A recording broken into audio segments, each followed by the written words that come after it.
Jack. I'd like to ask you, first of all, what was your feeling when you heard that you had been nominated to receive the Lincoln Laureate Award? Well, I was a little surprised, and I was humbled because I know of some people in the past who have won it, and have great respect for them. So I was really very flattered, humbled, pleased. You're a native Illinoisan. Tell me about your early life here in the Chicago area.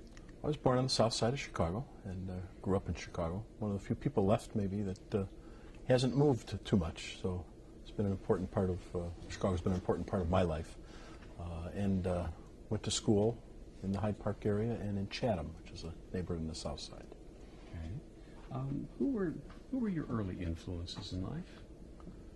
That's always a great question. Influences in life, obviously, our family and neighborhood. I think I was blessed growing up in an area that had a lot of diversity and middle-class values, and it hard to name one single person other than parents, but I think the whole environment was a healthy environment to grow up in.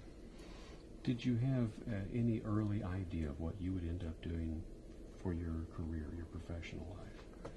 I think as a young boy, I thought I wanted to be a trial lawyer.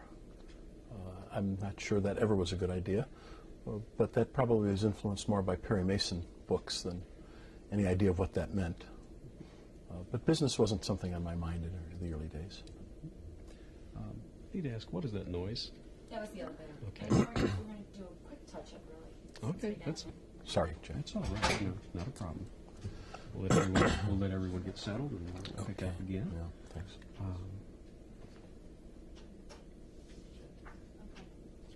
It's okay. Busy morning for a Friday. No, you talked about being a trial lawyer early on, but your career took you in a different path. You ended up more on the financial side, the tax side, from my reading.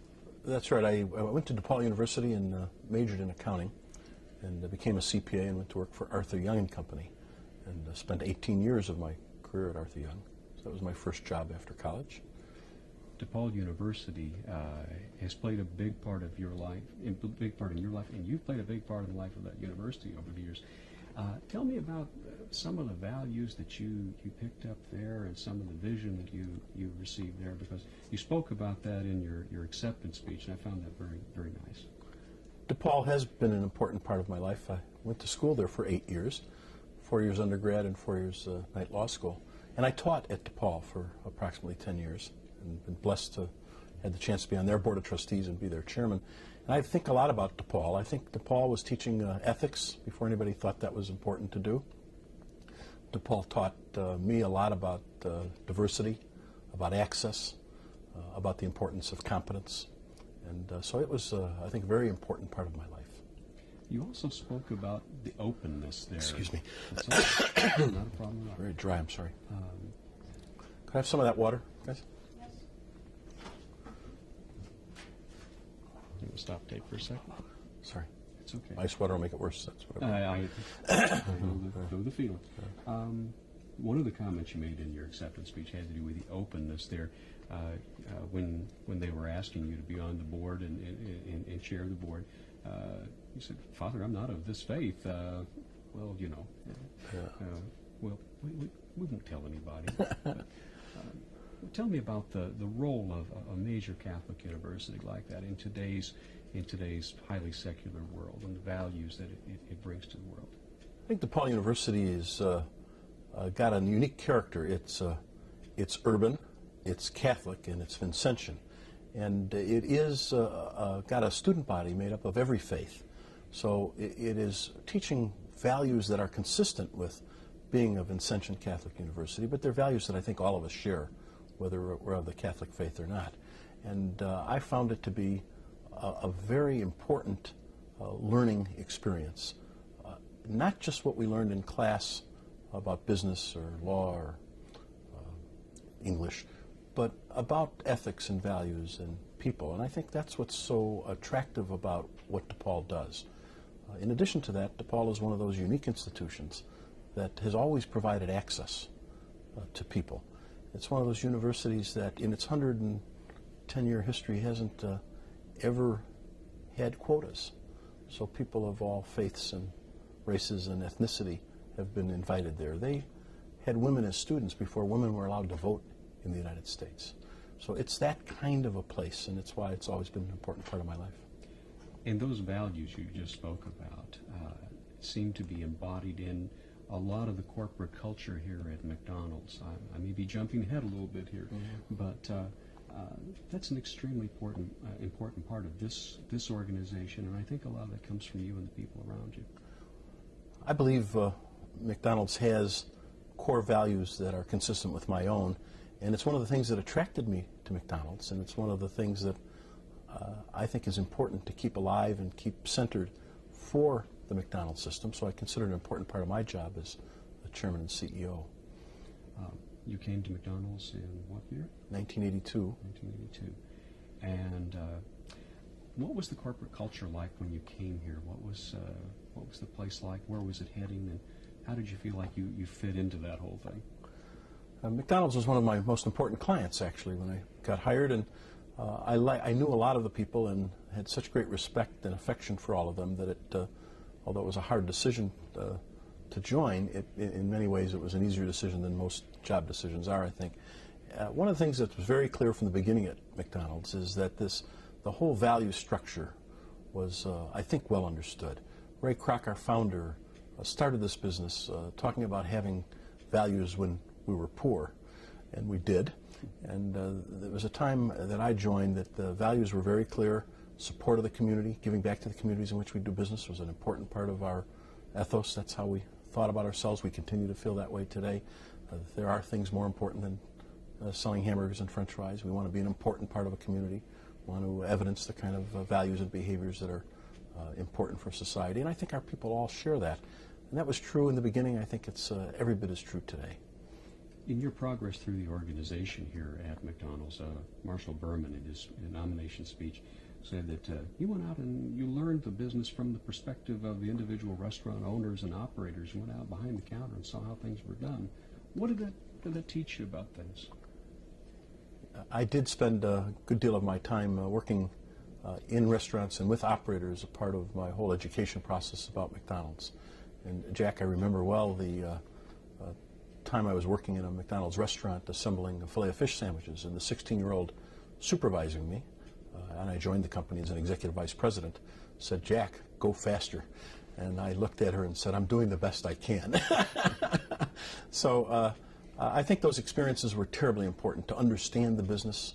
We run this business on the analogy of a three-legged stool, and that each leg of the stool must be strong for the stool to stand strong. And each leg of that stool represents one element of our system: our owner-operators, our suppliers, and the third leg, our company and its employees.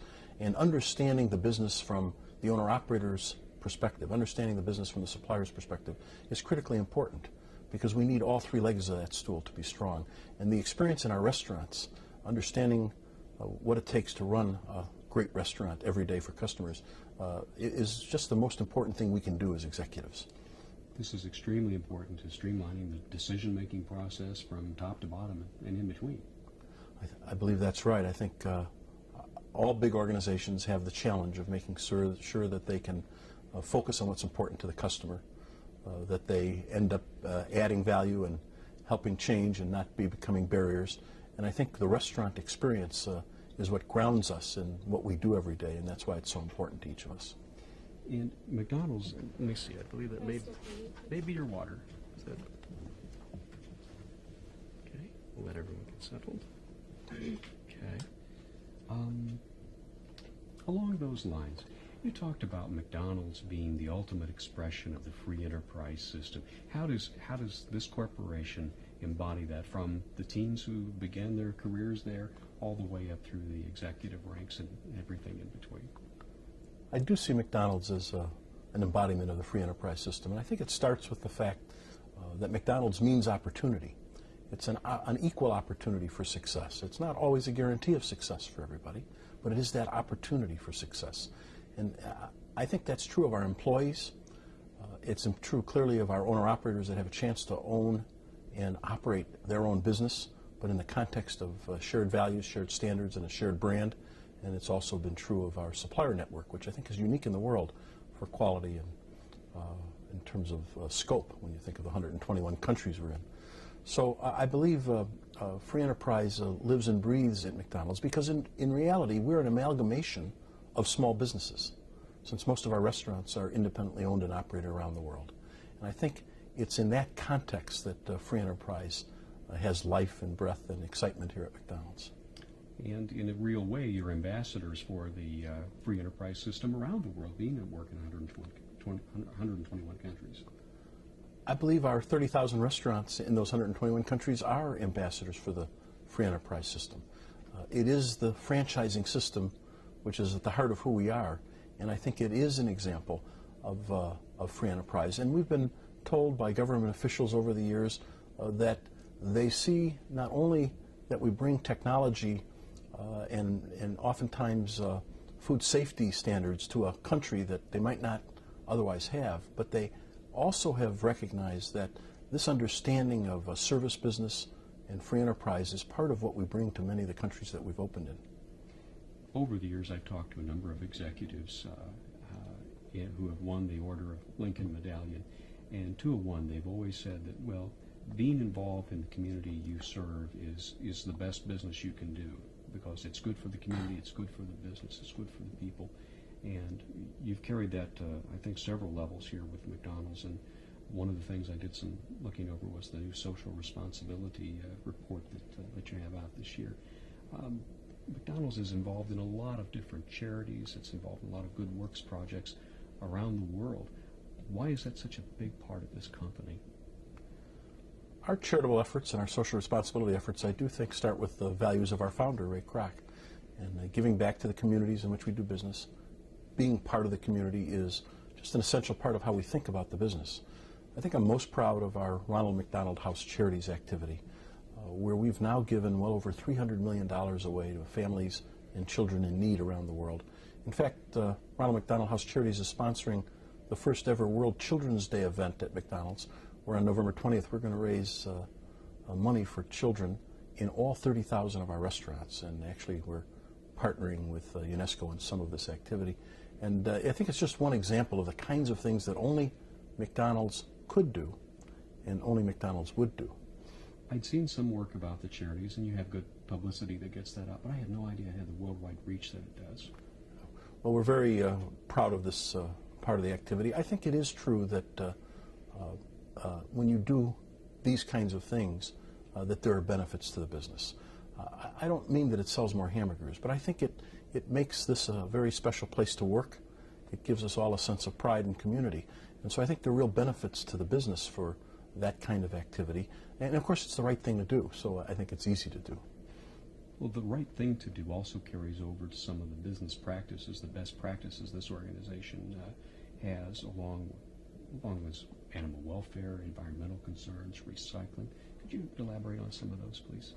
Sure. I think McDonald's has really exercised leadership in the environment, for example. There was a time when it was clear that our customers expected more of us in the environmental area, expected us to provide more leadership. And 11, 12 years ago, we really got that message and started to spend a lot of time and energy to be sure that we were doing the right things as a matter of business practice. And today, I think I can tell you that we're probably one of the most respected companies in the environmental area. And it's always been a special privilege for me in my current role to accept awards on behalf of McDonald's for some of that environmental leadership. We're trying to take that same learning into other areas of the business. And we believe that in the 21st century, social responsibility is not one of those nice things to do. It's what your customers and your employees expect you to do. It's also the right thing to do. It's consistent with our values. And so we do take the social responsibility activities very seriously. They're not programs. They're part of how we want to behave as a company. I heard the report on All Things Considered back in the spring about animal welfare, and I was really impressed how the company got behind that and actually took the leadership role in that, and I thought that was extremely laudable. Dr. Temple Grandin, who's been one of the world experts in animal welfare and has been consulting with us to help us make progress, said that we've probably made more progress in the last couple of years than the whole industry has done in the last 25 years. And I think that's the kind of leadership that McDonald's should exercise in these areas because of our size and because of who we are, but it's also very consistent with our values.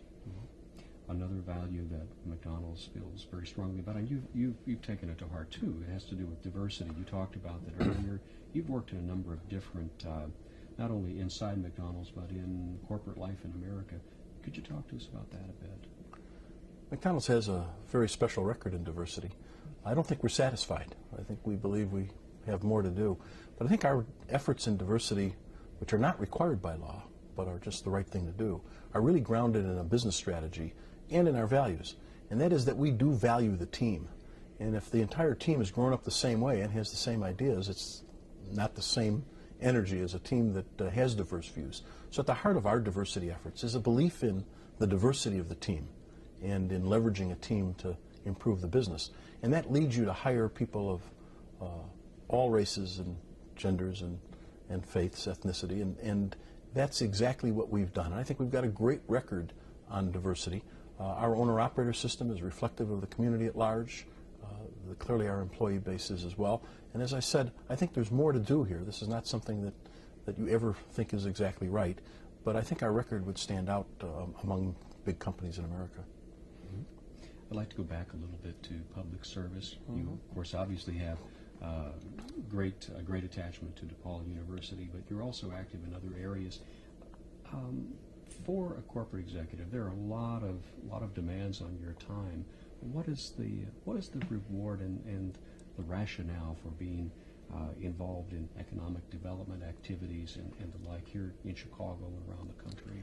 I think all of us that live in the Chicago area have a special responsibility to keep Chicago the great city it is, and it is one of the great cities of the world, and keep it vibrant.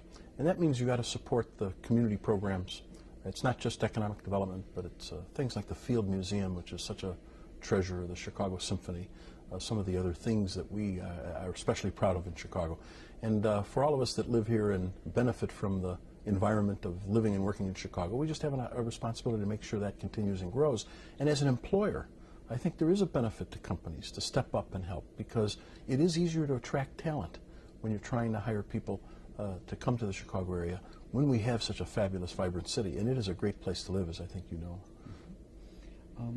In just talking with you and seeing you at the awards, you strike me as a genuinely happy person. What gives you the most satisfaction in your life from the work you're doing here and the other activities you're engaged in? Well, I think satisfaction for me comes with the people I work with. It's very focused on people and relationships, and to me the thing I'm most proud of about McDonald's are our people. The thing I enjoy most when I come to work every day is working with people that I respect and like. And I feel that way mostly about everybody I've met in the McDonald's system. And that, in my other activities outside of McDonald's, I think the big payback for doing what we would consider community service is that there's enormous personal benefit in the friends you make, in the people you meet, in the satisfaction you get when you actually get something done that make a difference. And so I think most of our efforts end up doubly repaying us in terms of the satisfaction you get in life. And that's what keeps me going at McDonald's. I'm pretty much drawing to the end of everything I wanted to talk to you about. Is there anything that I haven't touched upon that you think would be important to the story? I'm wondering if we should talk about McDonald's values a little bit more. Maybe there's a piece there. I was also wondering if you could re-ask the question. Thank you. Weeks ago, you think I'd remember? That's okay. I don't know what question it was, so you'll have to help well, Anna may have to prompt me. Yeah. Anna, what question were we talking about? Get us there. You had talked a little bit about our charitable work Oh. With Ronald McDonald House Charities. Right. Ronald McDonald House. Our community service, And right, then- as a and then we company. went into I the used most it. I recent went into World example. Children's Day. Okay, thanks. I'll do it. We'll just pick it up at that point. You, a couple of weeks ago, went to the United Nations to meet with Kofi Annan about one of the projects you're working on. I'd like to know more about that. Yes, it was a great pleasure to represent McDonald's and meet the Secretary General of the United Nations. He was very gracious with his time and was very pleased that first that McDonald's, through Ronald McDonald House Children's Charities, is sponsoring World Children's Day on November 20th to raise funds for children in need all over the world in all 30,000 of our restaurants. It's something only McDonald's could do, but it's also something I think only McDonald's would do. And we are partnering with UNICEF in several markets, too, to help them raise money for their good works for kids around the world. And so the Secretary General was meeting with us to endorse our World Children's Day program and to thank us for our help with their organization. And it was a great thrill to represent the 1.5 million people that work at McDonald's at that meeting at the United Nations. Isn't it I know it's isn't it kind of neat to know that when you see the McDonald's store down in the corner, there's a whole lot more going on that just meets the eye? It is great fun to think about what it takes to supply and staff and take care of customers in 30,000 restaurants and serve 46 million people every day. The logistical problems, the training, the kind of enthusiasm and dedication it takes of our people to run a quality restaurant every day. It is an enormous undertaking, and it is kind of fun. I know when I was first hired at McDonald's, one of my kids wanted to know where I worked, because their whole perspective was just the restaurant. And it took a little while for them to understand that after I had my restaurant experience, I was actually going to an office every day. So I think I think everybody knows McDonald's and has their McDonald's. But there's this huge organization in place that supports the infrastructure that keeps these restaurants running so well. And of course, I'm very proud of each of the people that make that happen. That certainly comes through. Any parting thoughts that you'd like to give us? I think receiving this award and honor, for me, again, was very exciting and flattering and humbling. But I also think it reflects McDonald's, because I think McDonald's values and behaviors as a business system are probably part of the reason I get honored. And I think this is appropriate, because McDonald's is a very special company. At the core, we have the values of honesty and integrity. We value diversity in the team. We believe in running the business for the benefit of our owner-operators, our suppliers, and our employees. We are an amalgamation of small businesses. We care about our communities. And I look at this Lincoln Award as, in part, a recognition of the fact that McDonald's does stand for something special. And it's been my great privilege and honor to be their chairman and CEO and to work for such a great company for now more than 20 years. So it's been a thrill to be a part of the Lincoln Academy effort and to be awarded. And I continue to be pleased and honored that we were considered and that we did receive this honor. Well, you're certainly the right kind of person for it and the right kind of corporation. Well, thank you. You're very welcome. Thank you so much for That's the great time. to